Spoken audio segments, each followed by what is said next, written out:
नमस्कार बच्चों। आज ऑनलाइन क्लास में हम आपके सामने जो आने वाली परीक्षाएं खास करके रेलवे, एनटीपीसी और ग्रुप डी, उन परीक्षाओं में जो क्वेश्चन लगातार पूछे गए हैं और बार बार रिपीट हुए हैं, उन क्वेश्चन पे चर्चा करेंगे। हम लोग टॉपिक वाइज चर्चा करेंगे और जो आगामी परीक्षा जो एनटीपीसी दे रहा है उनमें भी आपके लगातार क्वेश्चन पूछने के बहुत ज़्यादा चांसेस हैं। और जो बच्चे ऑफलाइन पढ़ रहे हैं उनको उसका थ्योरी ऑफलाइन में भी कंप्लीट करा दी गई है, इसलिए आप लोग इस क्लास से जुड़े, इससे आपको आने वाली परीक्षा में बहुत फायदा होगा। ठीक है, तो शुरुआत करते हैं, देखते हैं पहला क्वेश्चन। आज का क्वेश्चन है आपके सामने, भारत के किस प्रधानमंत्री ने लाल किले से राष्ट्रीय झंडा सर्वाधिक बार फहराया है? आपसे पूछा गया है कि जो लाल किले से झंडा फहराया जाता है तो सर्वाधिक बार किस प्रधानमंत्री ने फहराया है? ऑप्शन है आपके सामने, इंदिरा गांधी, जवाहरलाल नेहरू, मनमोहन सिंह और अटल बिहारी वाजपेयी। पहले एक बात ध्यान रखना है कि जो लाल किले पर झंडा फहराया जाता है तो हमें पता होना चाहिए प्रत्येक वर्ष 15 अगस्त को कौन फहराता है? प्रधानमंत्री लाल किले पर झंडा फहराता है। और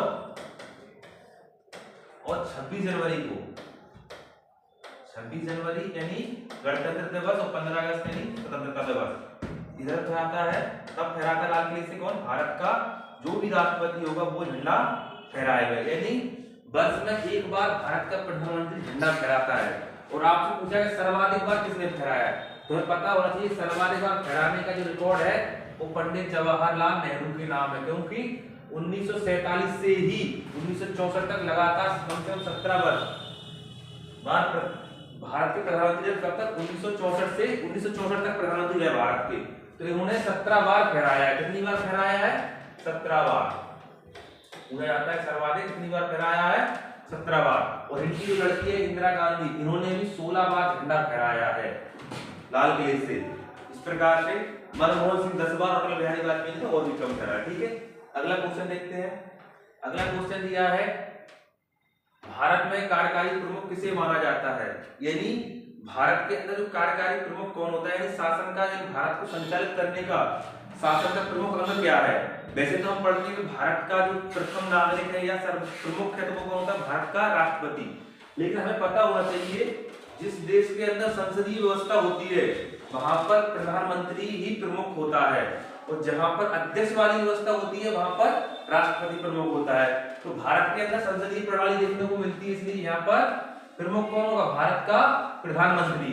जैसे अगर हम बात करें अध्यक्ष वाली व्यवस्था, अमेरिका है, फ्रांस है, रूस है, यहाँ पर अध्यक्ष वाली व्यवस्था देखने को मिलेगी, तो वहां का प्रमुख कौन होता है? वहां का राष्ट्रपति। लेकिन हमारे यहाँ कौन सी व्यवस्था है?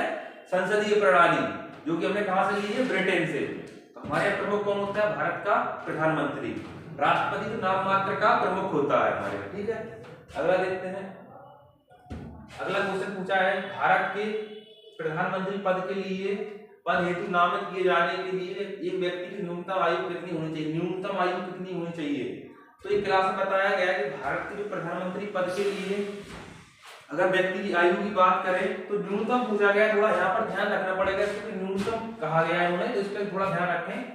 वरना अगर कोई व्यक्ति लोकसभा से सदस्य चुना जाता है, जो सदस्य चुना जाएगा वही भारत का प्रधानमंत्री बनेगा। तो लोकसभा के लिए कितनी आयु होनी चाहिए?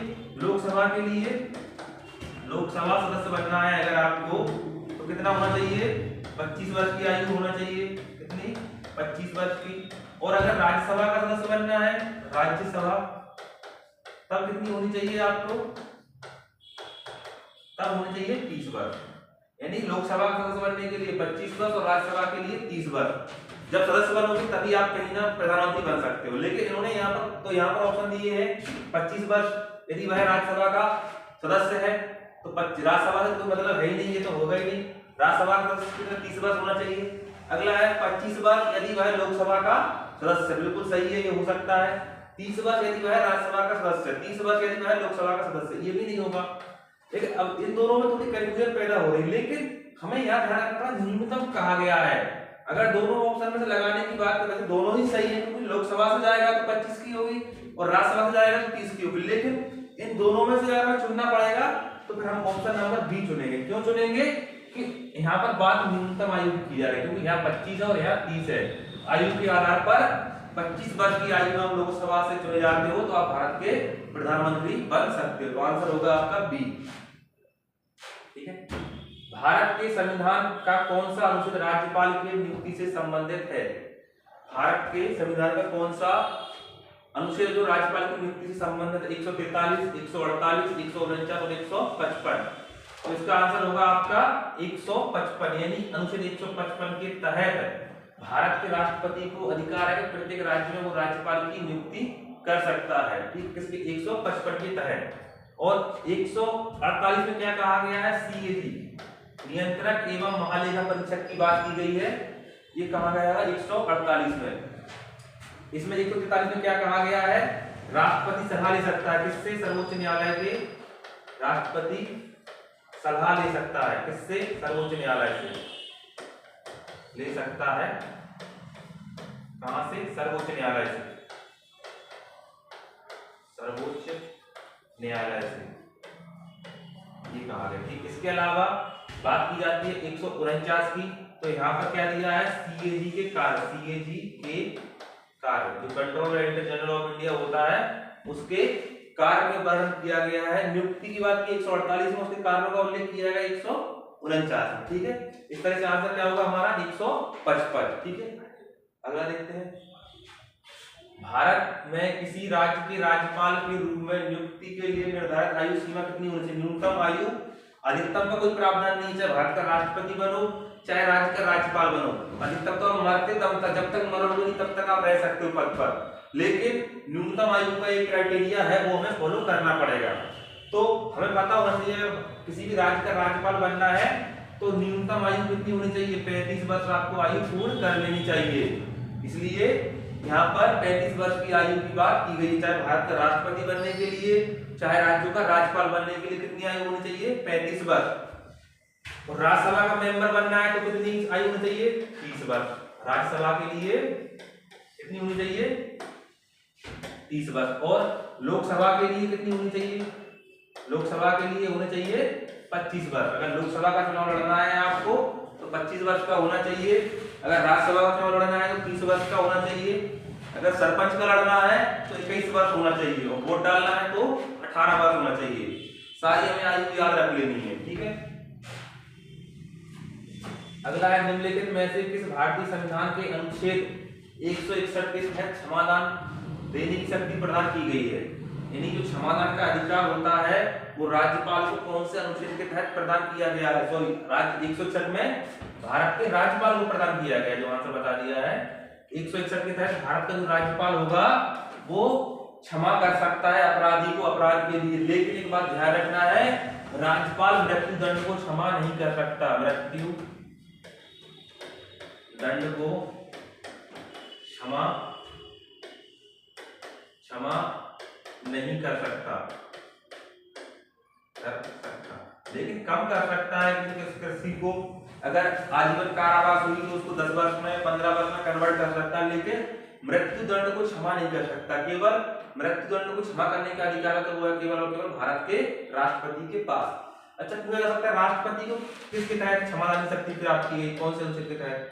तो राष्ट्रपति हमारा अनुच्छेद 72, अनुच्छेद 72 के तहत भारत का राष्ट्रपति क्षमा करने का उसको अधिकार दिया। किसी को सजा को कम कर सकता है, यहाँ तक कि भारत का राष्ट्रपति किसी व्यक्ति की फांसी रोक सकता है, उसके मृत्यु दंड को भी क्षमा कर सकता है। ये कहा गया अनुच्छेद 72 में।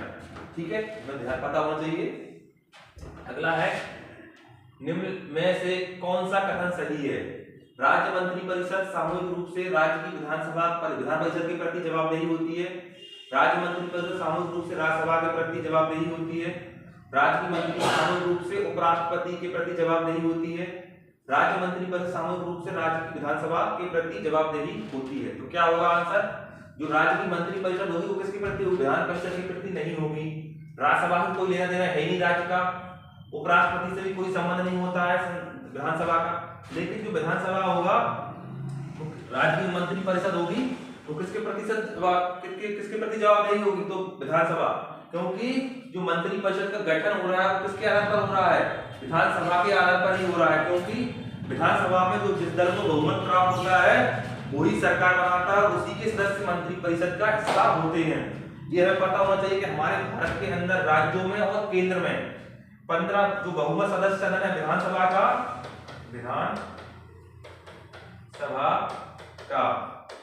15% मंत्रिपरिषद होता है।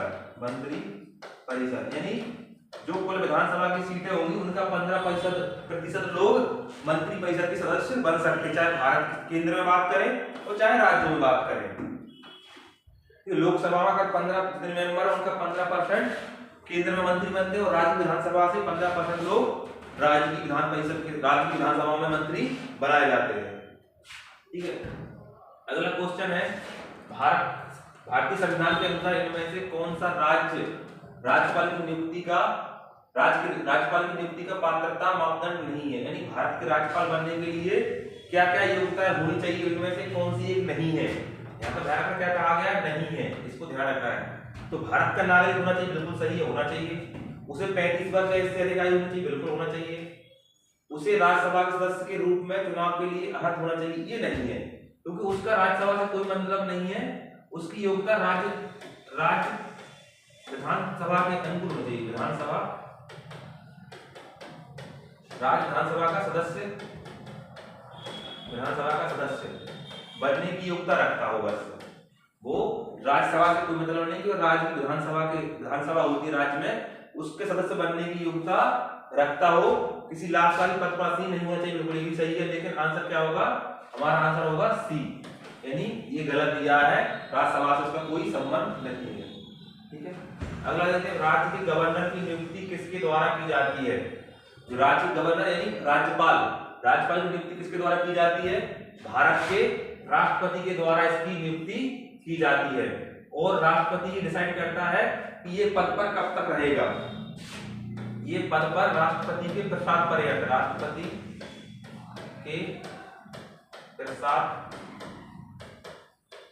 पर्यंत पद धारण करेगा, यानी जब तक राष्ट्रपति चाहेगा तब तक ये भारत किसी राज्य का राज्यपाल रहेगा। जिस तरह राष्ट्रपति नहीं चाहेगा उस किसी राज्य का राज्यपाल ये नहीं रहेगा। ठीक है, अगला देखते हैं भारतीय गणराज्य में एक केंद्र शासित प्रदेश के प्रशासनिक प्रमुख को क्या कहा जाता है। यानी जो हमारी यूनियन टेरिटरी है वर्तमान कितने हैं, हमारे भारत में 28 राज्य है। कितने हैं, 28 राज्य है और 8 कितने केंद्र शासित प्रदेश हैं। केंद्र शासित प्रदेश यानी जो केंद्र शासित प्रदेश है 8, इनका शासन केंद्र के द्वारा चलाया जाता है।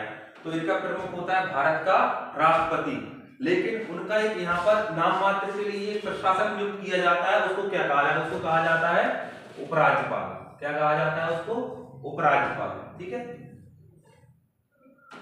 अगला देखते हैं भारत में लेफ्टिनेंट गवर्नर कौन होते हैं। लेफ्टिनेंट गवर्नर की नियुक्ति सेना द्वारा की जाती है। केंद्र शासित प्रदेशों में नाम मात्र प्रमुख के रूप में कार्य करते हैं, भारत के लोगों के द्वारा चुने जाते हैं, मुख्यमंत्रियों के मंत्रिपरिषद के प्रति जवाबदेही होते हैं। क्या होगा इसका आंसर, तो इसका आंसर होने वाला है आपका बी, यानी केंद्र शासित प्रदेशों में जो केंद्र की ओर से प्रेजेंट करते हैं, राष्ट्रपति का प्रतिनिधित्व करते हैं, उनको क्या कहा जाता है, लेफ्टिनेंट गवर्नर। जो कहां बैठते हैं, केंद्र शासित प्रदेशों में बैठते हैं। ठीक है, तो आंसर होगा बी। इनमें से कौन किसी भारतीय राज्य के सबसे लंबे समय तक सेवारत मुख्यमंत्री रहे हैं। इन्होंने पूछा है कि कौन इनमें से भारत का मुख्यमंत्री रहा जो सबसे लंबे कार्यकाल के लिए रहा है। नरेंद्र मोदी, शिवराज सिंह चौहान, मुलायम सिंह यादव, पवन कुमार चावले। पहले पता मुझे शिवराज सिंह चौहान मध्य प्रदेश के मुख्यमंत्री रहे हैं। ठीक है, नरेंद्र मोदी आपके गुजरात के मुख्यमंत्री रहे हैं और मुलायम सिंह यादव आपके यूपी के मुख्यमंत्री रहे हैं पूर्व में। और ये रहे आपके सिक्किम पवन कुमार चावले। आपसे पूछा है कि सबसे लंबा कार्यकाल किसका रहा है, समय किसका रहा है, ध्यान रखना है। इसका आंसर होगा पवन कुमार चावले का। ये 1994 से 2019 तक, यानी कितने वर्ष, 25 वर्ष तक मुख्यमंत्री रहे पवन कुमार चावले। कहां के, सिक्किम के। तो सबसे लंबा टाइम पीरियड किसका रहा है, पवन कुमार चावले का। ठीक है, ध्यान रखना है। पूछा जा सकता है आपसे कि पवन कुमार चावले जो 25 वर्ष का सबसे लंबा कार्यकाल रहा। इसके बाद आता है आपका पश्चिम बंगाल के ज्योति बसु, इनका भी लगभग 23 वर्ष के लिए समकक्ष कार्यकाल रहा है।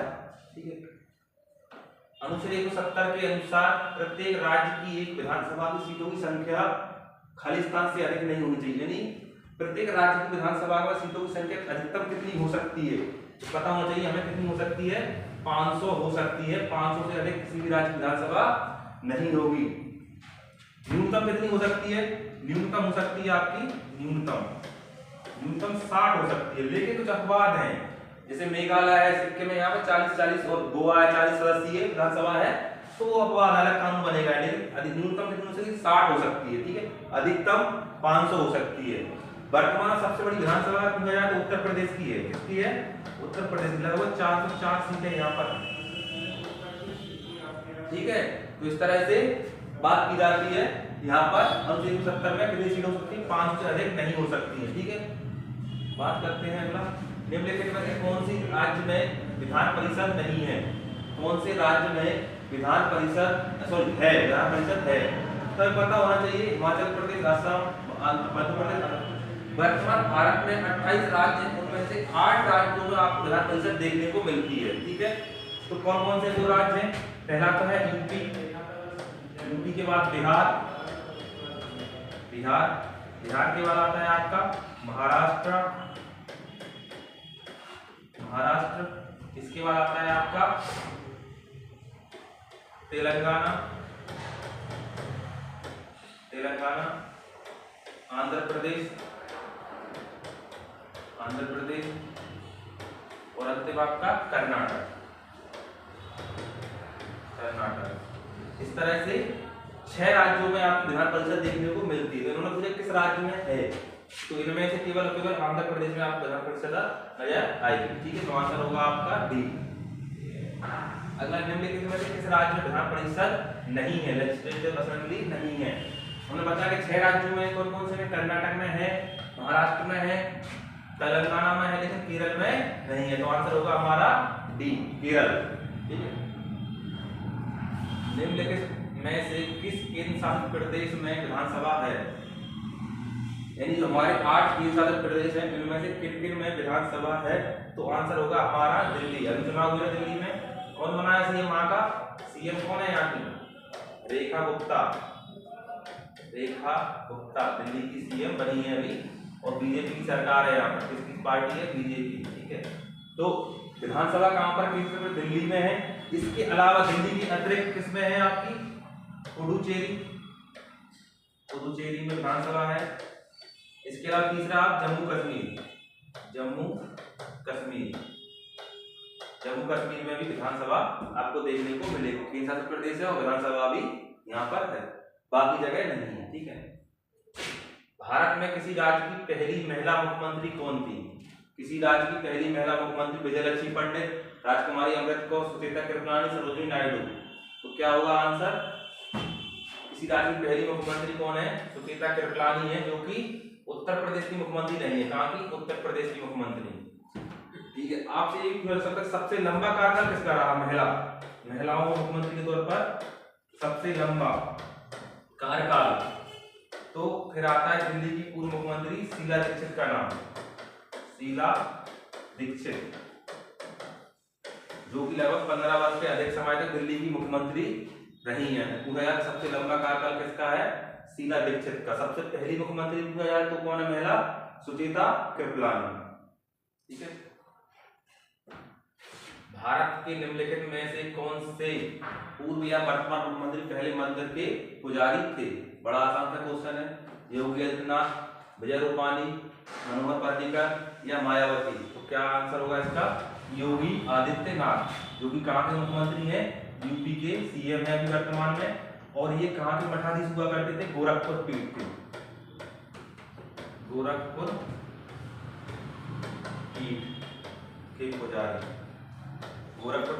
पुजारी थे और यहीं से पहले सांसद भी रहे हैं। तो यानी कहाँ से थे ये? गोरखपुर, उत्तर प्रदेश। ठीक है, भारत के किसी राज्य का मुख्यमंत्री बनने हेतु न्यूनतम आयु कितनी चाहिए? तो किसी राज्य का मुख्यमंत्री बनने के लिए हमें बताया कि विधानसभा का सदस्य होना अनिवार्य है। विधानसभा के लिए कितनी आयु चाहिए? विधानसभा और लोकसभा के लिए कितनी आयु होनी चाहिए? 25 वर्ष। यानी 25 वर्ष की आयु में आप लोकसभा का सदस्य बन सकते हो, विधानसभा का सदस्य बन सकते हो, मुख्यमंत्री बन सकते हो, मंत्री बन सकते हो, प्रधानमंत्री बन सकते हो। 25 वर्ष की आयु आपने अगर पूरी कर ली है, ठीक है, तो इस तरह से आंसर क्या होगा आपका 25A। ठीक है, ठीक है। तो इस तरह से आज की क्लास में आपको कैसा लगा, और इसका पीडीएफ आपको टेलीग्राम पे मिल जाएगा, और आप इसको जरूर अध्ययन करें। और जो भी ऑफलाइन आना चाहते हैं तो ऑफलाइन भी आ सकते हैं। ऑफलाइन में भी आपको रेलवे की तैयारी के लिए विशेष बैच चलाया जा रहा है। ठीक है, तो बहुत बहुत धन्यवाद।